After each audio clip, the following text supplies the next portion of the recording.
Hey everyone, welcome back to Fluent English Pod. This is your favorite host, Emma, with Dave. Today, we're diving into a topic that can make or break your career: how to face an interview confidently in English. Whether you're a non-native speaker or just someone who gets those pre-interview jitters, this episode is for you. We'll uncover the secrets to acing any interview, from mastering the STAR method to using body language that screams confidence. Plus, we'll share practical tips like how to turn a tough question into a winning answer and what to say when you're stumped.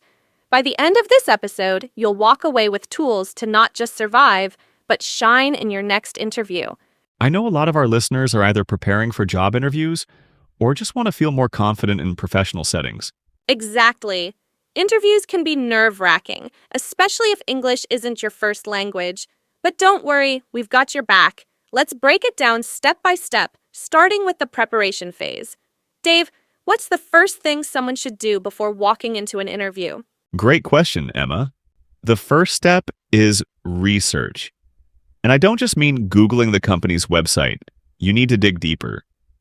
For example, check out their recent projects, news, or even their social media. This will help you tailor your answers and show that you're genuinely interested. Try to understand the company's culture and values. Are they all about innovation, teamwork, customer satisfaction? If you can align your answers with their core values, you'll stand out as someone who truly fits in. For instance, if their website emphasizes innovation, you could say something like, "I'm always looking for ways to improve processes and think outside the box. In my last role, I introduced a new tool that saved the team 10 hours a week." Love that. And while you're researching, make sure to practice some industry-specific vocabulary. For instance, if you're interviewing for a tech role, brush up on terms like scalability, agile methodology, or cloud computing. It'll make you sound like a pro. But don't just memorize words. Understand how to use them in context. For example, instead of saying, "I know about agile methodology," you could say, "I've worked in agile teams where we held daily stand-ups to track progress and adapt quickly to changes. This helped us deliver projects 20% faster." Absolutely. And here's a pro tip. Write down 3 to 5 key points you want to highlight about yourself. These could be your strengths, achievements, or experiences that align with the job. For example, if you're applying for a marketing role, you might say, "I increased social media engagement by 40% in my last role by implementing a new content strategy." Think about how you achieved those results. What challenges did you face and how did you overcome them? For instance, you could expand that example by saying, "When I noticed our social media engagement was dropping, I analyzed the data and realized our content wasn't resonating with our target audience. I proposed a new strategy focused on storytelling and user-generated content, which not only boosted engagement but also strengthened our brand loyalty." That's such a great example. It shows not just what you did, but how you think and solve problems. And that's exactly what interviewers want to see. Another thing to keep in mind is to prepare for behavioral questions.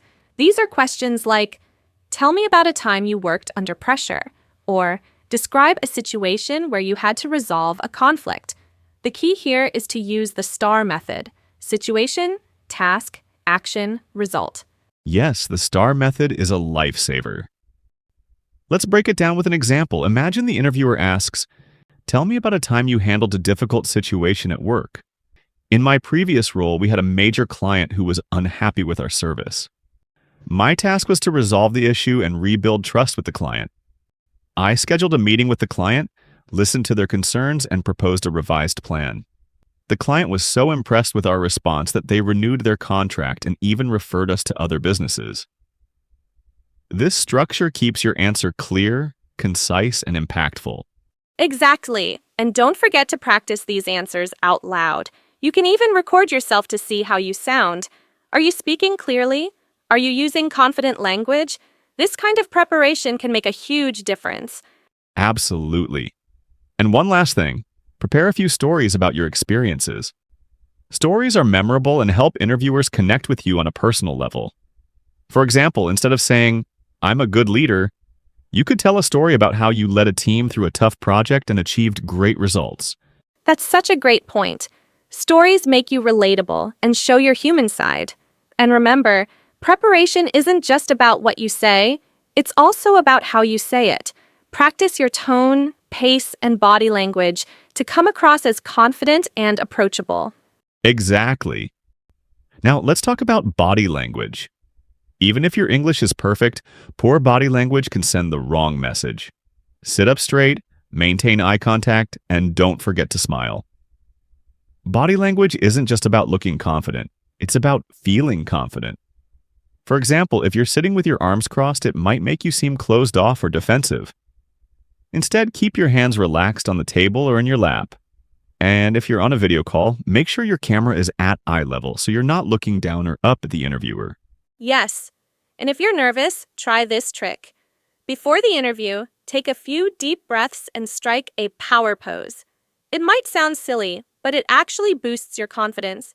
Research shows that standing in a confident posture, like hands on hips or arms raised in a victory pose, for just 2 minutes can increase your testosterone levels and reduce cortisol, the stress hormone. Totally. And here's another tip. If you don't understand a question, don't panic. It's okay to say, "Could you please repeat that?" Or, "I want to make sure I understand. Are you asking about rephrase the question?" For example, if the interviewer asks, "How do you handle ambiguity?"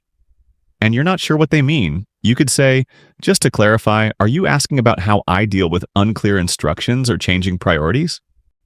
This shows you're thoughtful and engaged, not just guessing. That's such a good point. It's better to clarify than to give an off-topic answer. And speaking of answers, Dave, how can someone wrap up their responses confidently? Great question. Always end your answers on a positive note. For example, after explaining a challenge you faced, you could say, "It was a tough situation, but I learned a lot and it made me a better problem solver." Another way to end strongly is to tie your answer back to the role you're applying for. For instance, "That experience taught me the importance of adaptability, which I believe will be crucial in this role, especially when working with cross-functional teams." Perfect. And finally, let's talk about the closing moments of the interview. What should someone say when the interviewer asks, "Do you have any questions for us?" Always have questions ready. It shows you're engaged. You could ask something like, "What does success look like in this role?" Or, "Can you tell me more about the team I'd be working with?" Another great question is, "What are the biggest challenges the team is currently facing? And how can I contribute to solving them?" This shows you're already thinking about how you can add value. Brilliant. And don't forget to end with a strong closing statement like, "Thank you for the opportunity. I'm really excited about the possibility of contributing to your team." Exactly. And remember, confidence isn't about being perfect. It's about being prepared and authentic. Now, let's take a quick break from interview tips and dive into the difficult words we used in today's segment. Dave, want to kick it off? Sure. The first word is ambiguity. We mentioned it earlier when talking about clarifying questions.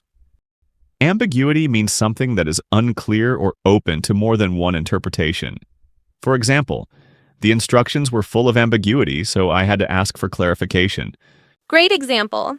The next word is cortisol. We talked about how striking a power pose can reduce cortisol.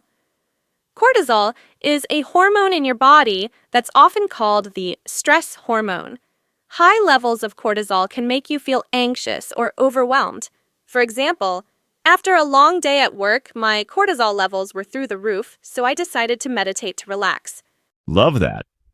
And finally, let's talk about cross-functional. I need to sign by it. We use this word when discussing how to tie your answers back to the role. Cross-functional refers to teams or projects that involve people from different departments or areas of expertise.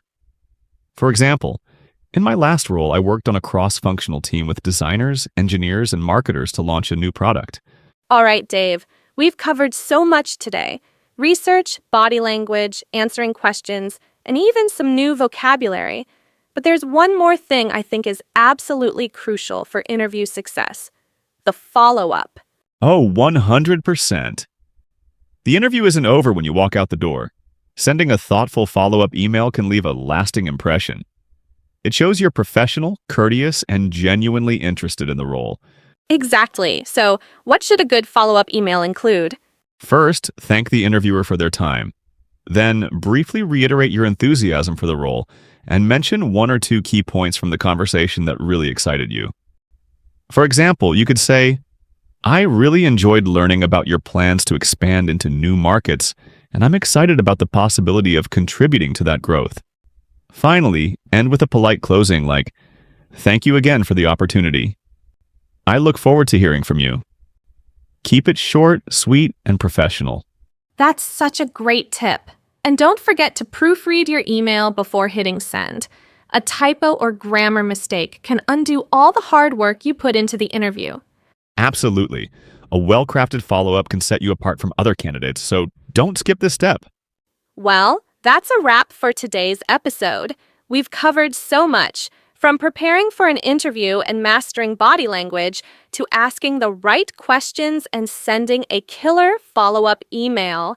Let us know in the comments if you learned any other new words today. We'd love to hear from you. And of course, hit that subscribe button so you never miss an episode. We've got more exciting topics coming your way to help you speak English with confidence and clarity. Thanks for tuning in, everyone. Remember, confidence isn't about being perfect. It's about being prepared and authentic. You've got this. Until next time, keep practicing and to unlock your English potential.